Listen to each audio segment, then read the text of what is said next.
Hello, everyone. We are live. Happy Halloween.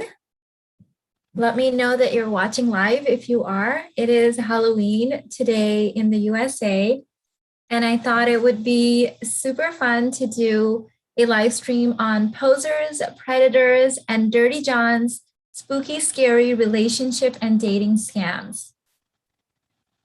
So being on YouTube and for the last almost 12 years and being a relationship coach, I have had my share of stories that I've heard about scammers and all kinds of things.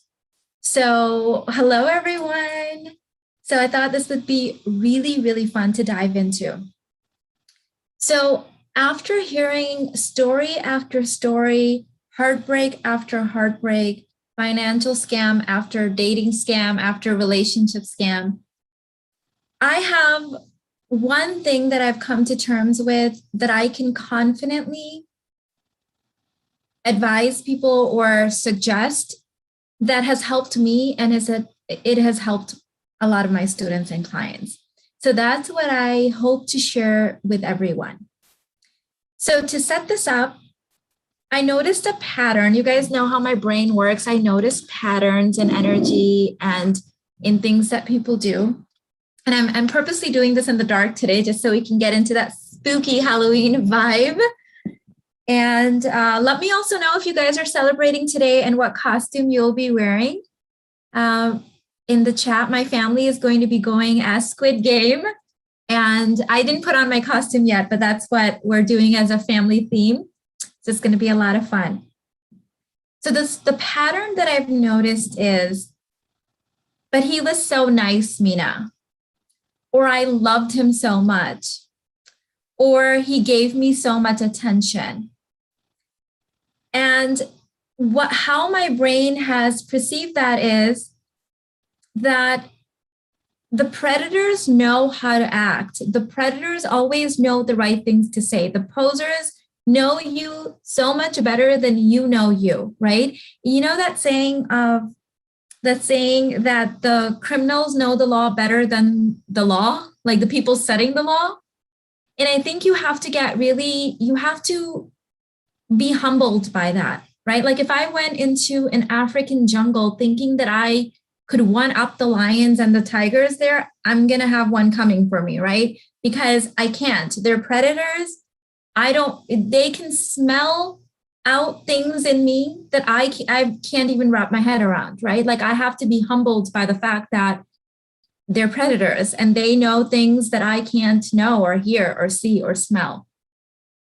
So what I've learned is that if you have certain non-negotiable boundaries and you treat everyone the same, you are less likely to be scammed. Okay, so one way of, let me give you an example of this, right? I'm going to pause this so I'm not distracted by, hi everyone, hello. One example of this is, what if my boundary was, and this is actually my real boundary, is that I don't give any man money, no man. I don't care how nice he is. I don't care how mean he is. I don't care what he's doing for me. I don't care if he's dying. I don't care if he's a relative. I don't care if he's someone I'm really into. Like that's just a boundary, right? And so no matter how someone shows up, then you're never going to hear me saying things like, but he was so nice. He could be the nicest person on the planet. My boundary is I don't give any man money. And my boundary isn't out of hate. My boundary isn't out of any negative thing. It's just like I love men and I cherish men so much and I see them in their power and I see them as warriors and hunters. And so you can hang upside down and slap yourself and die in front of me and I'm not going to give you money. So when that's just like how you show up for everyone, then that boundary will never be broken, because that is the number one theme I have seen, is that you will go out of your way for the people that show up a certain way. And so the predators know how to show up that way. But if you had this boundary that you weren't going to give any person money, any man money, then he could show up as the best person on the planet, but he can't break your boundary. They usually are nice, exactly, because they want something for you. They know exactly the things to say. They know how to emotionally blackmail you, all of that stuff. But if your response to your brother, to your grown man son, to the nice guy, to every man on the planet is, oh, I'm so sorry to hear that. I know that you'll figure it out. And you truly, truly, truly mean that. Your heart chakra is fully wide open. You empathize with them, and yet you do not open your wallet, then you cannot at least be financially scammed. Because in every single one of the stories that I've heard, if you dig deep, right, at some point, the woman made a decision. She made a decision to co-sign on something. She made a decision to open up her wallet. She made a decision to wire that money. She made a decision. And this isn't to blame, it's to give you your power back. If the decision has already been made that you are not opening up your wallet for any man, then you can't be scammed. And you're doing it from an open heart chakra. A few years ago, my girlfriend and I went to lunch with my best friend, and I don't know how this conversation got started, but we were talking with the waitress, and we got into a conversation with her, and she was telling her about how her grown son, he was like 19, didn't want to follow her house rules anymore. And he was coming at home at odd hours, whatever the situation was. And she looked at him and just said, well, these are my house rules. You know, either you can live here and follow them, or I can respect you as the grown man that you now are, but these are my house rules. And so he decided to move out. And then she respected that because he's 19, he's grown. A few months later, he called her and he was telling her the story about how he lost this money and blah, blah, blah, blah, blah, only to come at the fact that he wasn't going to be able to make his car payment that month. And she said, as a mother, everything in her wanted to just dive in and save him, right? This is her baby. This is her 19-year-old son. But you know how it is when you're a mom, right? And she said that she had already made the decision to respect him as a grown man the minute that he moved out. So she said, baby, I love you and I trust you. You'll be all right. You'll figure it out. And she said, I've got to go. And she hung up the phone before she knew that she was going to jump in and try to save him. And he figured it out. The grown man that he now was, he figured it out. And he made his car payment that month. So you see, this woman, if she was ever on the dating market, she can't be scammed because she has already made a decision that she respects grown men. And she respects and honors grown men to figure it out. And so her response was the same for her 19-year-old son as it would be for any man. So that's just if you make that decision once, you don't have to make that decision every single time a nice guy shows up and is doing and saying the right things, right? This concept can be really applied to any area of your life if you really think about it. You guys know I don't know where this comes from. Maybe it's a childhood thing. Maybe it's just a Mina thing. Maybe it's a projector thing. I'm a human design projector, but I grossly and very obviously suffer from decision fatigue.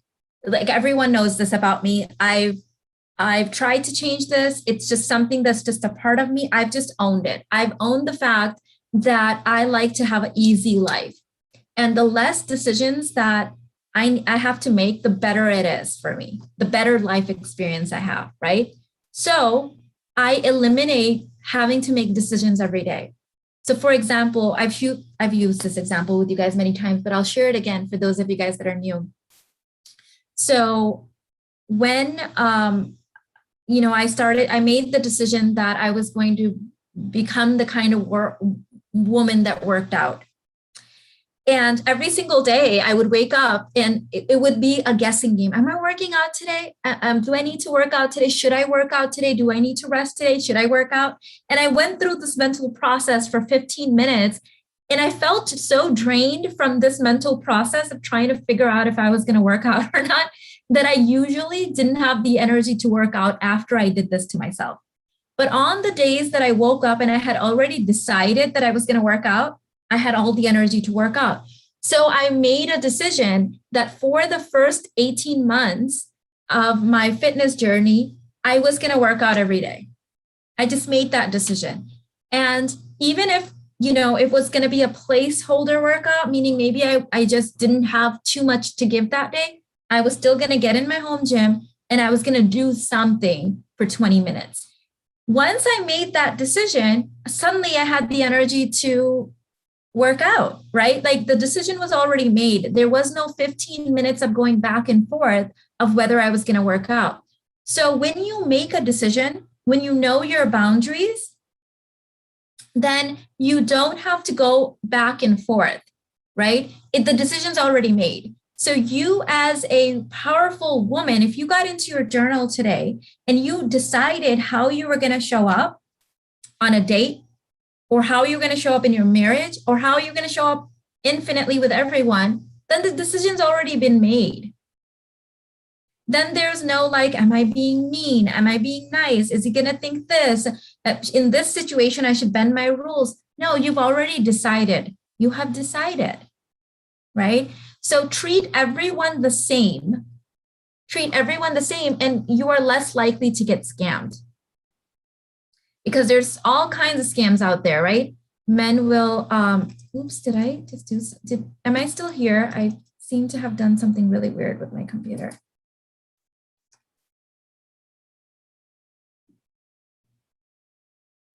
Okay, I don't know what's going on, but let me know if I'm still live. I'm gonna pause for a second.